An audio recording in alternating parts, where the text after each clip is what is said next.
Hey there everybody, I'm dedicating this video to my friend Laura and my friend Lexi.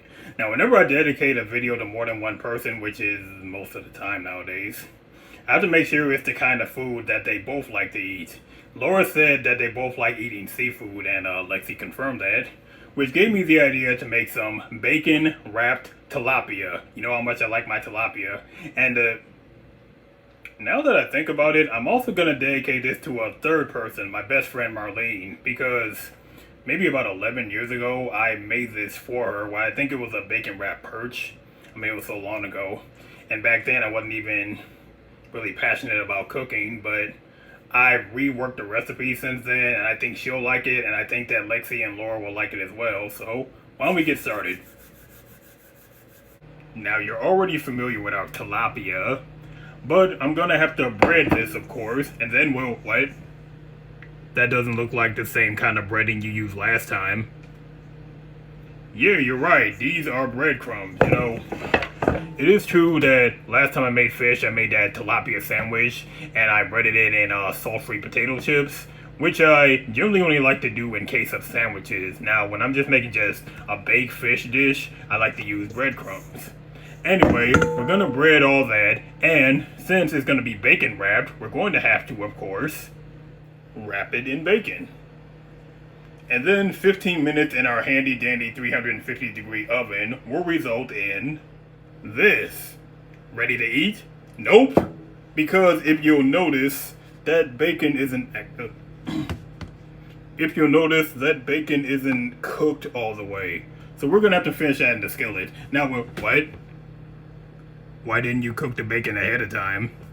Well, the reason is, if I cooked the bacon fully through the first time, ahead of time that is, then it would never roll around the fish. If I tried, it would just crumble around the fish. So now what? Why didn't I just wrap the bacon around the fish and then just cook the whole fish in the skillet? Well, if I did that, the bacon would cook most of the way, but then, let's see. The edges of it, why did I do that again?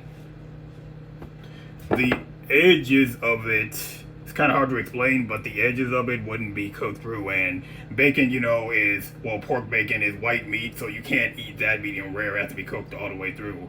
And also, after I cooked it in the skillet like that and then put it in the oven afterwards, then the breading would be a little too brown and even burnt. So now what? Why do you have to cook it in the oven anyway? Because that's how I like to cook it. Anyway, this will finish really fast in the skillet, so it'll only be 1 minute and 30 seconds on the first side, medium-high heat of course. 1 minute, 15 seconds on the other side. There. Now is it ready to eat? Nope! Because I gotta top it with lemon cream sauce. So let's, what? What is that?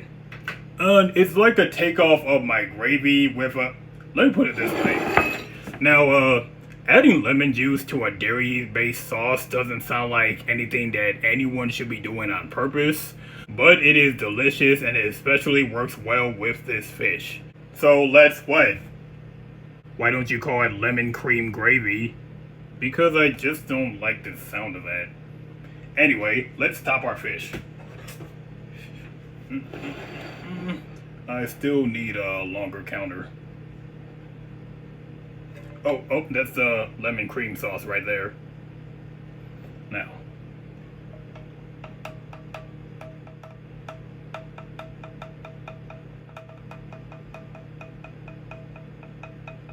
That is more like it. And as you can see, I sprinkled some parsley on there too. Now are we ready to eat? Nope, because I'm just kidding, yes we are. And of course this is a fork and knife dish.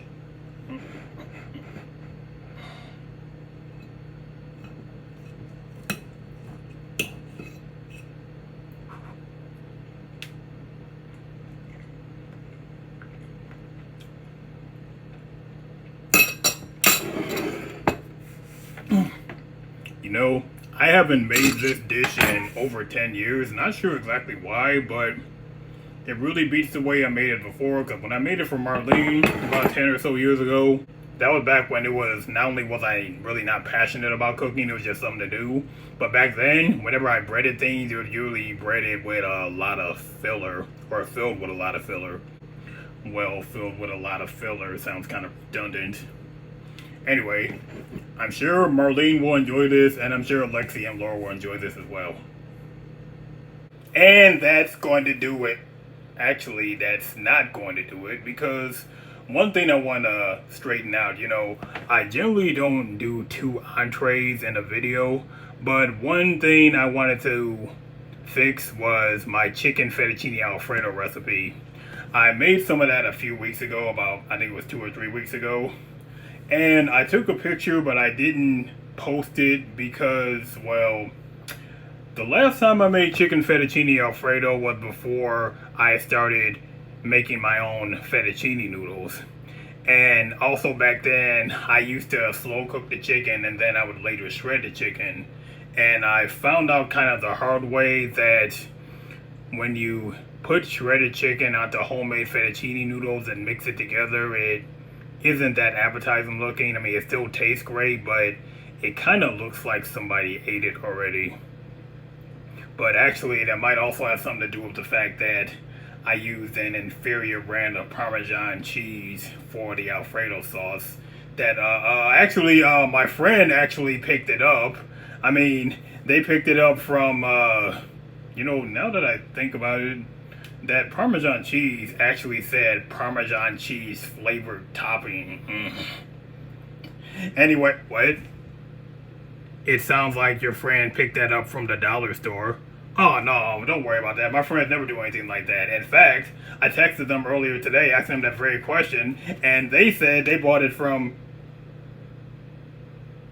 Okay, we're going to have a conversation about this.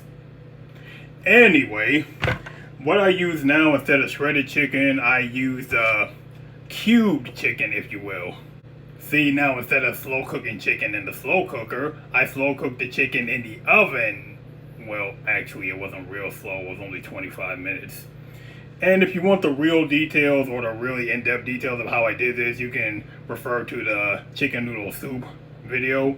Although there are 2 chicken breasts in those, this is only 1. And I cooked those for 35 minutes. Just look at that video. Now, I'm going to mix this into my Alfredo, fettuccine Alfredo that is. And it will look a lot more delicious than the other one did. Now that is how it's supposed to look.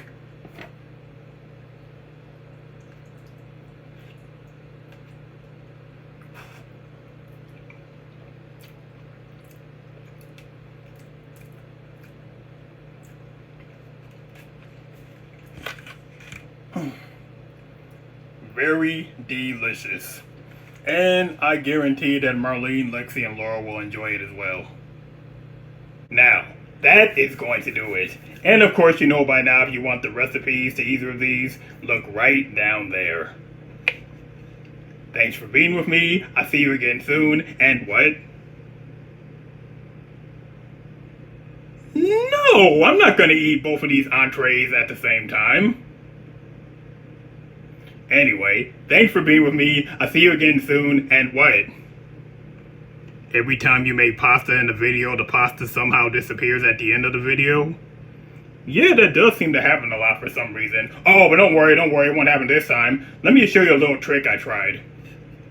Now, observe our pasta. Off camera, still here. Off camera, still here.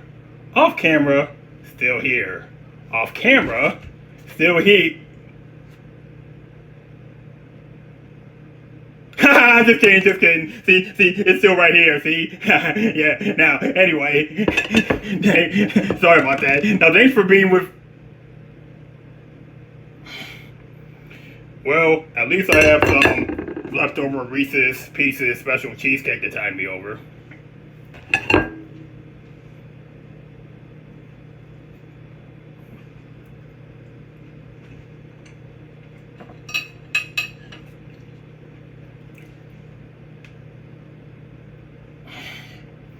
I'll see y'all again soon. I really need to upgrade my security system.